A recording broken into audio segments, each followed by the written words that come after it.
Shalom. With your permission, we will say a few words, a few thoughts regarding the Parashat on the coming Shabbat, Parashat Vayeshev Yaakov. Vayeshev Yaakov be'eretz megure aviv be'eretz Canaan, which means, and Yaakov settled finally in the land of his fathers, in the land of Canaan, the Holy Land. Now we know that Yaakov went through years of terrible miseries. We understand that Yaakov suffered very much in life. First, he had to leave the house of his parents, Rivka and Yitzchak, who sent him away because of the hatred that Esav, his brother, the brother of Yaakov, felt for Yaakov. We all know the story that Yaakov acquired the Bechorah, the birthright, which was of Esav. It became now the right of Yaakov. And Esav is the one who did it, and yet he hated Yaakov for that, especially at the time when Isaac gave his blessing to Yaakov, thinking that he is Esav. So apparently it means that Yaakov stole away the blessing of his father from Esav. For that, Esav swore hatred towards his brother Yaakov, and he said, "Ikrevu yeme evel avi ve'aharga et Yaakov ahi." When the days of his father Yitzchak will come to an end, when they will come close to the end, he will kill his brother Yaakov. Since then, Yaakov was in danger, to the point that his mother Rivka told him, "Go away to my brother Lavan in the country of Haran," which is outside the land of Israel. And also his father Yitzchak told him to go out to find a wife. So based on those requirements that came from his own parents, so he left. Yaakov Avinu left where to be. First, according to the tradition of our sages, he went to Yeshiva of Shem Va'ever. He spent 14 years learning their Torah, the Torah of then, of course, not the Torah that we have, but the Torah that came from the Yeshiva of Shem and Ever, according to our tradition. And then he went to the house of Lavan to find a wife. That's where he found Rachel. He fell in love with her, and he was willing to work for Lavan for 7 years so that he can have Rachel as a wife. But then Lavan, the wicked, the tricky person, after the 7 years that Yaakov worked for free, just to have the right to marry Rachel, Lavan made sure that he gave him Leah rather than giving him Rachel, right? And when Yaakov complained, "Why did you do this to me?" So he says, you have to start with the older one, and Leah is older than Rachel, according to our understanding, and therefore take her first, and then you can take, with another seven years, you can take Rachel. So imagine that Yaakov had to spend over 21 years. It should be only 14, but it happened that they became 21 years, so that he became the husband of Leah and as well as Rachel. Those were not years that were easy for Yaakov. And at the end, he left Lavan. Those were years of miseries, because what is the misery that was for Yaakov in the house of Lavan? It's because Lavan was an idol worshipper, a man without much derech eretz.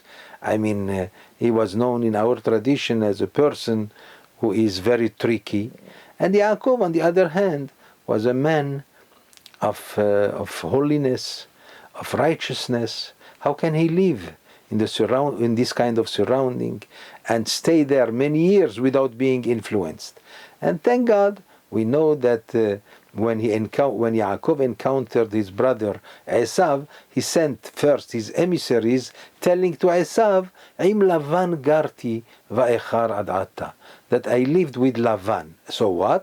Our sages said, Garti brings the word Tariyak, Tafresh Yud Gimal, 613 mitzvot, saying that Yaakov is telling Esav, I want you to know that despite the fact that I had to live with Lavan, nevertheless I made sure I kept all the commandments, the 613 commandments that were given to the Jewish people in the future, and given to very few people, among them our forefathers, as known in the tradition of our sages. So, he had to go through the misery of Lavan, and then the misery, first Esav, of course, the persecution of Esav, and the fear from Esav, then to stay with Lavan. Then he had the terrible misery of Dinah, the daughter of Yaakov, the only daughter that he had, Dinah, who was captured by Shechem, the son of Hamor, a non-Jewish person, and she was raped by him, and he wanted her. And we know the whole story that, as we read in last week's Parashat Vayeshev. So we understand that Yaakov went through many kinds of miseries. Finally, when he met Esav, and thank God the encounter between him and Esav ended well, with a renewal of love rather than the hatred that it was before. As we know, as we said in last week's parasha, now finally Yaakov returns to the Holy Land, the land of Canaan, and to live in the country of in the place of his father Yaakov, Yitzchak. So we understand that everything is nice now. So our sages see that, the Torah says that now finally Yaakov is settling down. Finally he wants to take a respite from everything that he went through. And for a righteous man like Yaakov, we understand that he wanted to sit down and learn Torah and worship the Almighty God with all his heart. Nevertheless, Kafatz alav rugzo shel Yosef. Our sages say, Bikesh Yaakov liyishev beshalva. Yaakov wanted finally to rest from everything that he went through. Now jumps upon him the worst kind of miseries. The misery that came because of Yosef. What happened? So the Torah tells us that Yosef was the younger son of Yaakov. Yaakov showed him seemingly a little more love than the rest of his brothers. The rest of his brothers, they all came either from Leah, either from Bilhah or Zilpah, mostly from Leah. But Yosef was the only one who came from Rachel before the birth of Binyamin, of course. So what happened? Since Rachel was the most beloved one for Yaakov, so obviously and naturally, Yaakov allowed himself to show a little bit of love more to Yosef than to the other brothers. How? So the Torah tells us in our parasha, Ve'asa lo ketonet pasim. He made for him a special tunic, a beautiful kind of garment, and that gave an idea to the brothers that their father is favoring Yosef above all of them. There is more into this, because we have the tradition that all the 11 tribes of the Jewish people were very, very righteous. Each one of them. Reuven, Shimon, Levi, Yehuda, Issachar, Zevulun, Gad, Naphtali, Gad ve'Asher, and Yosef. All of these were extremely righteous. No question about it. The problem is that there was jealousy. Jealousy came upon them when they saw that Yaakov, their father, is seems to be giving more attention to Yosef. Our sages said that Yosef was also a pupil of Yaakov. Yaakov taught all the Torah to Yosef. And he was the son of Rachel. By nature, we understand that there is some kind of jealousy. The problem is that this jealousy intensified and became worse and worse because of a certain dream that Yosef had, as though in his dream the sun, as well as the moon, as well as the 11 stars are going to bow to him one day. Of course, they understood, Yaakov understood, that it means that even the father and the mother of Yosef and his brothers will one day worship him. They will bow to him. So that was a cause for some kind of anger, especially Yaakov, who understood that this could cause some kind of commotion between the brothers and him. So he hollered at Yosef and he said to him, "What do you mean? You mean to say that one day your father and mother, even though the mother was already, they passed away already, but we will all come and your brothers will all come to bow before you? Who do you think you are?" But the Torah adds, "Ve'aviv shamar et hadavar," and yet Father Jacob kept it in his heart. He knew that there is something into this dream, that this dream probably is a prophecy that will yet to become true. The brothers felt even worse. What do you mean by that? Especially that the Torah tells us that Yosef had the habit to bring to the ears of his father Yaakov some bad things that were committed by his brothers. Well, our sages say that they used to consider some of their brothers who were born to the concubines of Yaakov, Bilhah and Zilpah, and they considered them, the children that came from them, even though they were considered among the tribes of Israel, nevertheless the children of Leah, the 6 children of Leah, the 6 tribes that came out from Leah, were considering them like slaves, at least in the understanding of Yosef.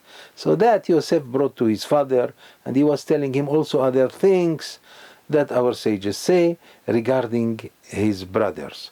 Of course, the commentators explain that Yosef did not mean to be mean towards his brothers, but rather to bring about this news to his father, so that his father will talk to his children, and maybe they will become better because of this. So his intentions were good, in accordance with the understanding of our commentators. But nevertheless, this caused a tremendous hatred that started because of the jealousy that they felt that their father is favoring Yosef, and all this became worse and worse, to the point that unfortunately the plan started to be in their minds to even kill him, to murder their own brother, which later on, they changed because of Reuven, who understood that this is going to be a terrible thing is going to happen, so he saved Yosef from them. And we know that later on, Yehuda himself rose against the idea of murdering him, and rather he says, let's take him and put him in a well or some kind of in a hole until we can sell him away as a slave to some of the other, to the Ishmaelim or to the Midianim, and later on to the Egyptians. All this requires much more understanding than that, because it's difficult to understand that brothers, which are known in our tradition as the most righteous people, they would commit such a terrible, such an atrocious act to sell their own brothers. I mean, he was still their brothers, even though he was the son of Rachel and they were the sons of Leah. Nevertheless, they grew up together in the house of their mutual father, Yaakov, and that's very difficult to understand. Our sages explain that the brothers felt that the reason why Yaakov gave more attention to Yosef, because he was planning that Yosef will be one day the spiritual leader of the nation of Israel. And since they wanted also to be part of the birth of the Jewish people, so they felt terrible about this. Also, they regarded Yosef because he used to bring some of the bad things that were committed apparently by the brothers. He would bring it and tell his father, so they regarded Yosef as a rodef. Rodef means as a person who wants their death.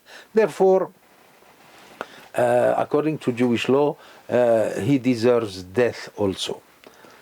That's all. Of course, it's not easy and it's not enough for us, everything that I said, to explain such a thing that would happen. Therefore, we must go into the work of our sages who told us that, for example, it says in the Gemara, in Masechet Shabbat on page 10, it says there, Al yeshane adam beno leven habanim.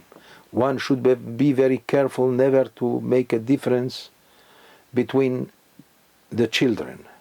In other words, not to favor one child over the others. Why? שבשביל משקל שני סלעים סמילת שנתן יעקב ליוסף, because of a small additional gift that Yaakov gave to Yosef more than the brothers. That is, of course, the tunic, the beautiful tunic, the colored tunic that he gave to Yosef. Because of this, he gave it more than his other brothers. נתקן ובו אחיו ונתגלגל הדבר וירדו אבותינו למצרים. So our sages said in the Talmud that because of such a difference, because of such preference, that more attention was given to Yosef, that's why jealousy aroused among the brothers against their brother Yosef, and it ended up one thing after another, that finally all of them went to the land of Egypt, which means we know that what happened later, and what is the outcome of all this, that the Jewish people were enslaved for hundreds of years in the land of Egypt, and that's what happened. What I understand from this, it's possible that from this statement that I just mentioned, we can understand what happened. It's impossible to explain the human way the behavior of the brothers of Yosef. It's impossible. There's only one way how that can give us a real explanation, that this is in fact the plan of God, that God wanted it to be this way. He is the one who created this hatred, and all this that happened was so that the Jewish people will have to become slaves in Egypt, so that they will become a special nation with the humbleness that should be in the mind of slaves, and later on would be receiving the Torah. After Hashem will change their mind to be a royal mind from the mind of a slave, as it happened in the mountain of Sinai, the 3 days before they received the Torah, right? And so that the Jewish people will emerge in the world as the nation of God. So Hashem, God, so that there is no other way how to make this happen. He had to do it through the brothers of Yosef. So Yosef would become a slave in the house of Potiphar in Egypt. Later on, he would gain, because of his natural honesty and his righteousness, he would gain the confidence of his master Potiphar. Later on, the wife of Potiphar would fall in love with Yosef. Yosef would reject her because he was a righteous man, and he would not betray the trust of his master Potiphar. So the wife Zolecha, the wife of Potiphar, when Yosef rejected her, she took revenge on him by saying to her husband that Yosef is the one who was holding her by force. So Yosef, unfortunately, was put in imprisoned in the worst kind of prison for another 2 years. That's where he had the dream with he interpreted the dreams of Sarah Mashkim and Sarah Ofim, the baker, and the one who we know this as it's brought in the parasha. And finally Yosef was at the end, as we know, the result of all this. He appeared before Paro. He was brought to appear before Paro, as we will read in next week's Parashat Miketz, and he ended up to become the viceroy of Egypt. From this, little by little, step after step, matter after matter, we all came to be, all the Jewish people, the tribes came to join Yosef in Egypt. Even his own father came to Egypt, and they lived in Egypt several years. And little by little, after the death of their father Yaakov, the Jewish people were influenced by the Egyptians. Later on, this started a new wave of hatred against the Jews, and finally the Jewish people were put to slavery in Egypt, which was, of course, after hundreds of years, that was the cause of the Jewish people being redeemed after Egypt, with Moshe, our master Moshe, and they stood at the mountain of Sinai to receive the Torah, and that's how we became, the Jewish people, the nation of God. All this happened because of this. Now let us conclude by returning again to the beginning. So Yaakov suffered a lot, and before he suffered the less suffering with Yosef, he suffered a lot, as we have explained before. So he wanted to rest a little. Oh no, God says, you are not going to rest now. I'm going to put you in the most terrible misery that you ever have, and the misery regarding Yosef. Why? Because all this is the plan of God.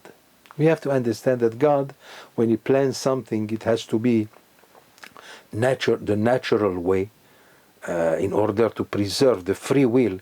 God cannot just make things happen like miracles, right? He has to do it the natural way. And since it was important for the world that the Jewish people would be created, so therefore we had no choice but going through all this, and everything that happened to Jacob happened to the Jewish people. That's what our sages said. What happened to Yaakov and Esav will happen also to the Jewish people. The Ramban says that. He says because of this we have suffered also through more than 2,000 years of exile and hated by all the nations.